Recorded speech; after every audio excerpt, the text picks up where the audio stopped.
Abel Sanchez, trainer here. We're here at your Summit Gym. There's been a lot of champions, prospects have walked through these doors. I want to reflect back to a memorable camp was the when Oscar De La Hoya got ready for Manny Pacquiao. He trained here. Can you tell me, how did it come about where Oscar chose this facility? I think he wanted altitude. I think he wanted the memories of his winning days when he was up here on in his own gym. Yeah. They came up here for 8 weeks. Actually, it was at the beginning of this gym. This gym was only about 6 months old when he came up. So it was a lot of fun having him there, actually. Okay. What when you say a lot of fun, like what was it? Just what was that camp like? Just the atmosphere. A championship atmosphere is always good for a gym. All the guys that were here, Valero, Ortiz, Oscar, and some of the group. Nacho Stein was here, Angel Dundee was here. So that atmosphere, it's fun. When you first heard the fight was announced, De La Hoya Pacquiao, it caught some people off guard because Pacquiao's going up to face a bigger guy. What did you think of the matchup? I thought, unlike Floyd, I don't think that Oscar takes care of himself the way that Floyd does between fights. And it had been a year and some months before his last fight. So I thought it was a difficult first step for him to go up against Manny, even though Manny was going up. The quickness was going to be a little too much for the rustiness of a guy that hasn't fought in a year and a half or something like that. What did you notice about De La Hoya in training? Did he still look sharp to you? Did he...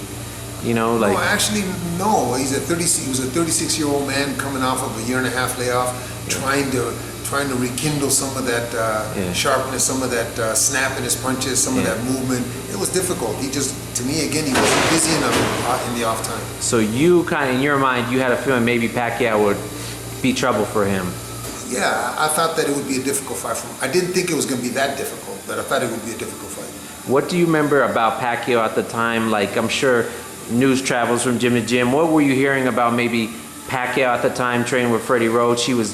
That's just when he started that crazy rise in weight. What were your thoughts on Pacquiao at that time training, A lot of the scuttlebutt was that he was looking real sharp and that he was looking very strong for moving up in weight. He naturally walks around at 144, 145, so he wasn't having to do anything different with his diet, with anything like that, but he was able to work harder and eat more and intake more calories to maintain the strength. What about Nacho Beristain? Did you have a lot of conversations with him, and how was he? It was a lot of fun actually having him here and having him tell some of the stories of his escapades and of his great champions. It was difficult for Nacho to work with Oscar because it was a guy that he had never seen before. First of all, in the gym, he had never trained him before. So you're coming into a training camp against a difficult fighter like Pacquiao, and trying to mold him into your style, but you don't want to mold him too much so that he's stuck in between styles. So it was difficult for Nacho, I think, to adapt to Oscar, which is what he had to do because the fight was so close at hand. Did you have any conversation with Oscar then? Like, how was he towards you? What'd you get to notice about him? Oh, he's always been very friendly. I've known Oscar for a long time. His brother and I played a lot of golf together, so we've known each other. It was difficult for me to see. I've known Oscar, like I said, since some of the amateur fights. It was difficult for me to see the erosion of those beautiful skills that he had. Because to me, he was one of my favorite fighters. When you saw him training, did you sense maybe he had some doubt in his head, like? No, I don't think it was so much doubt. It was not about his skills. I think that he felt he could bring his skills back. It's just his body was not cooperating. It's kind of in the same sense as Sergio Martinez. His body's starting to break down. Oscar's body was just not cooperating with some of the things. His mind wanted to do some things that his body was just not letting him do. And two of his sparring partners at camp, you said Edwin Valero and Victor Ortiz. How was the sparring with Valero first time? They only sparred a couple times, but I think these kids were on the rise. It was a little more, it was at the beginning of camp, so they were a little too fast and too hard workers for what Oscar needed at the time. I think they only stayed a couple weeks and they brought in 2 other guys. And Valero at the time, he had the underground status. He was creating a lot of buzz out here. What did you notice in Valero? Did you see him as like a special fighter? Very special. He's an animal. He's just probably, other than Gennady Golovkin, I've never seen somebody work as hard as he worked. Really? The coach would ask him, he was working with Kenny Adams at the time. Kenny would ask him to do certain things and Valero would do like twice as much as Kenny was asking him. Didn't sit well with Kenny, but you know what? A guy like that just has to go. And it was fun watching him because that's how we coaches learn too.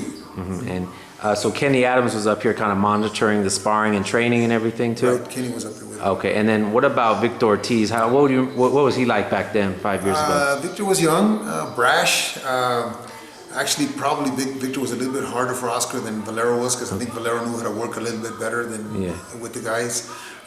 Victor was here with Danny Garcia, Robert's brother. Yeah. And he was good then. Yeah. And so when they broke camp and head to Vegas, did you go to the fight or did you watch it from home? No, I watched it on TV. I had other guys in training, so I could not go. But I would have liked to have gone. What did you think of how the fight played out? His legs just were not there. Manny, just like he did with Brandon, was able to do even better back then because he was younger. He was able to move around like he wanted to, and Oscar just could never catch up to him. And that was started Pacquiao's kind of memorable rise in weight from De La Hoya, then Hatton, Cotto. He had all these memorable fights and he grew into even bigger star. Does it kind of mean something to you that you played a small part in that little piece of history by having a camp? Well, yes and no. I mean, I've watched Manny. I've watched Freddie's a good friend of mine, so I've watched Freddie work with Manny and the evolvement into a great fighter that he has made him. I think that Manny was destined. Oscar was just a step in his destiny to become the great fighter that he has become.